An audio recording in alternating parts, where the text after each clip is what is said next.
On s'intéresse tout d'abord à l'un des grandissimes favoris de ce tournoi, le Sénégal, qui est du côté de Bafoussam. Le premier adversaire, vous l'avez dit, c'est le Zimbabwe, qui logiquement ne devrait pas effrayer les Sénégalais. Mais la préparation des Lions a été perturbée par le Covid. Il fallait s'y attendre. On fait le point sur la situation avec notre envoyé spécial à Bafoussam, c'est Selou Tata Diallo. Écoutez Vincent, on ne parle pas encore d'hécatombe, mais ça commence à faire quand même du beau monde sur le flanc pour cette équipe nationale du Sénégal. Au groupe qui est resté à Dakar, Nampalys Mendy, Pape Matar Sarr, Bamba Dieng est venu s'ajouter notre ici même samedi avec notamment le capitaine Kalidou Koulibaly ou encore Edouard Mendy, considéré comme étant l'un des tout meilleurs gardiens au monde en ce moment. Ce qui fait un total de 8 cas positifs sur les 28 appelés par Aliou Cissé. Et cela limite forcément les choix et les options. On avait déjà anticipé sur d'éventuelles absences, mais bon, on ne pensait pas que ça allait être Koulibaly, Edouard, tous nos gros joueurs. Hier, j'étais en train de regarder la composition de notre équipe lors de notre dernier match contre le Congo. Je peux vous dire qu'on a déjà 6 joueurs titulaires indiscutables qui ne seront pas sur la feuille de match. Demain, Edouard Mendy, Crépin Diatta, Ismaïla Sarr, Nampalys Mendy. Qui est encore Koulibaly. Donc vous voyez que sur un 11 de départ où il y a 6 joueurs titulaires qui ne sont pas là, c'est vrai que c'est inquiétant. Inquiétant mais gérable jusqu'à présent. C'est vrai que le Sénégal présente l'un des effectifs les plus riches de cette 33e Coupe d'Afrique des Nations. Et malgré toutes ces absences, le sélectionneur a encore une certaine marge de manœuvre. Ça ne m'empêche pas de dormir parce que j'ai confiance en l'ensemble de mon groupe, parce que je sais que j'ai un groupe de qualité. Et demain, Inch'Allah, on mettra en tout cas la meilleure équipe possible, avec des joueurs motivés, des joueurs qui seront sans doute et aucun doute à la hauteur de l'événement. Comme je le disais tout à l'heure, bien sûr que chaque entraîneur préfère avoir l'ensemble de son groupe présent et présent physiquement. Ce n'est pas le cas, mais ce n'est pas une excuse pour nous. Je crois qu'aujourd'hui, le Sénégal est en rang. Tout à l'heure, on parlait de favoris. Donc, dans nos esprits, dans nos comportements, dans nos attitudes, rien ne change. Nous restons, malgré qu'on soit décimés, nous restons vraiment avec beaucoup d'ambition encore. Quelques joueurs sénégalais, Vincent, pourraient faire leur baptême du feu dans la compétition reine en Afrique. C'est lundi. Fodé Ballo-Touré, Bouna Sarr, Abdou Diallo ou encore Seny Dieng dans les cages sont tous candidats dans le 11 de départ des Lions de la Teranga. Merci beaucoup Selou pour ce point très complet. On va voir les conséquences, Charles, les conséquences éventuelles sur la composition d'équipe. Oui, c'est le Tata Diallo qui a parlé du poste de gardien, par exemple, parce que vous le savez, Alfred Gomis a aussi été attesté positif et il sort à peine de son confinement. Et en l'absence d'Edouard Mendy, c'est le 3e gardien qui est pressenti dans les buts. Seny Dieng, gardien des QPR en Championship en Angleterre. En défense, on pourrait retrouver en charnière centrale Abdou Diallo du Paris Saint-Germain à la place de Kalidou Koulibaly pour former un tandem avec Pape Abou Cissé, comme latéraux Ballo-Touré et Bouna Sarr sont encore pressenti. Au milieu, l'expérimenté Cheikhou Kouyaté à la récupération avec Idrissa Gana Gueye, Sadio Mané un peu devant et Keita Baldé. En attaque, on pourrait donc plutôt Boulaye Dia pourrait profiter de l'absence de Famara Diédhiou pour débuter aux côtés de Habib Diallo, le Strasbourgeois. Cédric, ça reste évidemment une équipe très compétitive, on est d'accord. Mais il y a des absences qui doivent faire mal à Aliou Cissé, notamment en défense avec Edouard Mendy et puis bien sûr Koulibaly. Ouais, après, ils ont tellement de marge que, quel que soit le gardien, il ne devrait pas non plus être trop sollicité.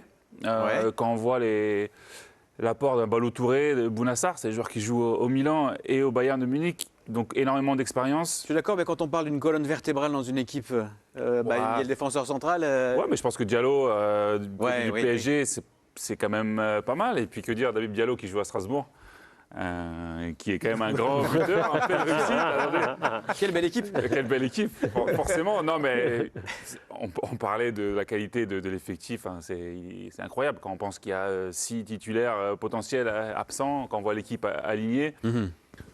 Ça montre que c'est aussi des favoris parce qu'il y a énormément de joueurs à disposition. Il n'y a pas de quoi s'inquiéter pour le Sénégal? C'est ça la conclusion? C'est vrai, vous aviez raison de parler de colonne vertébrale. On a coutume de dire que Sadio Mané, Gana Gueye, Koulibaly, Edouard Mendy et Koulibaly, c'est cette colonne vertébrale. Bon, il en manque 2 sur 4, mais quand on voit cette équipe, beaucoup de sélectionneurs de cette Coupe d'Afrique aimeraient bien la diriger. Et encore avec cette équipe, et malgré les absents, dans les remplaçants qu'il y aura demain, il y a encore des joueurs de grande qualité. Ce qui veut dire que... Sur le banc, demain. Demain, sur le banc, malgré tous les absents, qu'il y a pour cause de Covid ou de blessures. Ce qui veut dire que c'est vrai qu'Aliou... c'est pour ça qu'on lui donne peu de choses au Sénégal, parce qu'on dit qu'il a le meilleur effectif qu'il ait jamais eu au Sénégal. Et je trouve que les gens sont très sévères à son égard, parce qu'il fait un incroyable boulot où il a pérennisé ce pays au plus haut niveau continental et quasiment mondial. Et bon, c'est une nouvelle chance qui s'offre au Sénégal pour faire tomber le plafond de verre. Sénégal qui sera donc opposé au Zimbabwe demain. Et on suivra également l'entrée en lice de la Guinée, désormais dirigée par Kaba Diawara. Vous le savez, vous aurez d'ailleurs l'occasion de suivre et de découvrir des images exclusives au cœur de la sélection dans l'après-midi et dans le soir de Cannes demain avec Charles Mbouya. Premier exemple ce soir avec la causerie du coach Diawara au début de l'entraînement d'aujourd'hui, de cet après-midi. Bon les gars, la séance d'avant-match, on commence demain. Ça y est, on y est. Donc pour tout ce qu'on a fait depuis le début, c'est maintenant de se reconcentrer une dernière fois pour faire une bonne séance. On prend exemple un petit peu sur la séance qu'on avait fait avant le match du Rwanda. C'était bien, c'était très bien, vous étiez impliqués, vous étiez concentrés. C'est encore ce qu'on va vous demander aujourd'hui, de vous concentrer bien pour faire une bonne séance là. On fait une bonne nuit et demain on fait un gros match, Inch'Allah. On se met dedans tout de suite. On se met dedans tout de suite, on bascule, on prépare bien notre match pour que demain on gagne, Inch'Allah.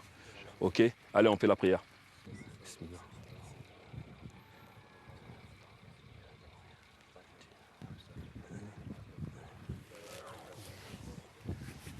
Ok, on part pour 2 tours tranquillement. Et après, on se rejoint, on fera le tour avec 2 ballons. C'est parti!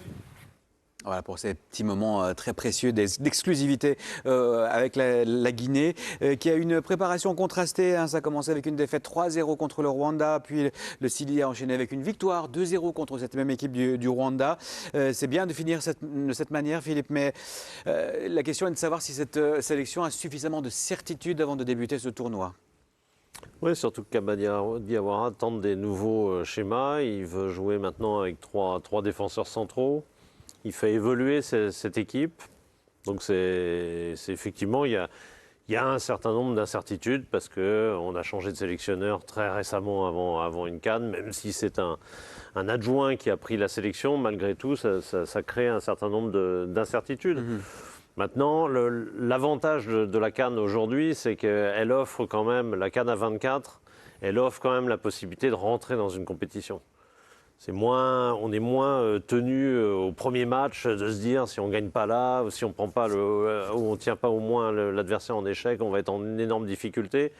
La Guinée ne peut pas se permettre de perdre demain, certes, mais elle peut rentrer dans son tournoi et voir dans un groupe qui est quand même assez abordable. On imagine que même si elle aura du mal à devancer le Sénégal, elle peut être assez naturellement deuxième de ce groupe-là. Donc, malgré tout, je pense que ce qui a changé, c'est qu'en fait, le premier tour sert pratiquement de préparation, si j'ose dire. Presque. Effectivement. Presque. Et sachez que le Sili national peut compter sur un nouveau membre dans son staff. Il s'agit de Pascal Fainduno qui va nous expliquer son rôle au cœur du Sili, au micro d'Antonin Vabre. Ça se passe très bien. Les petits, ils sont cool, ils sont à l'écoute. Après, je suis leur grand frère. Mais ça ne veut rien dire, grand frère. C'est... Moi, ce que j'ai aimé chez les jeunes, le respect. Ils m'ont respecté.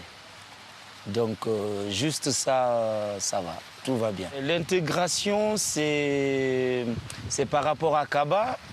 Kaba, il n'arrêtait pas de m'appeler. Vu que maintenant il est nouveau stéphanois, parce qu'il vit là-bas maintenant, il m'a rejoint.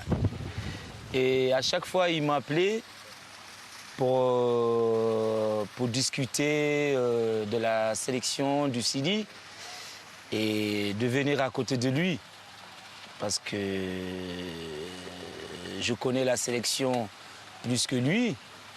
Et je connais la Guinée, je connais le pays. Et au départ, j'avais dit non, je ne suis pas prêt. Et au fil du temps, Il n'arrêtait pas de m'appeler et un jour, je lui ai dit oui. Et quand j'ai dit oui, j'étais vraiment prêt de venir en sélection travailler à côté de lui. Mon rôle dans l'effectif, c'est dans le groupe, c'est l'entraîneur des attaquants. C'est ce poste-là qu'ils m'ont donné. Et après, c'est à moi de travailler et de faire de sorte que mes joueurs s'adaptent à mon système ou à ma façon de travailler. Et moi aussi, vice-versa. Allez, Pascal. Voilà pour Pascal Faye, nous donc au cœur de la sélection du Chili national. Et puis demain, on suivra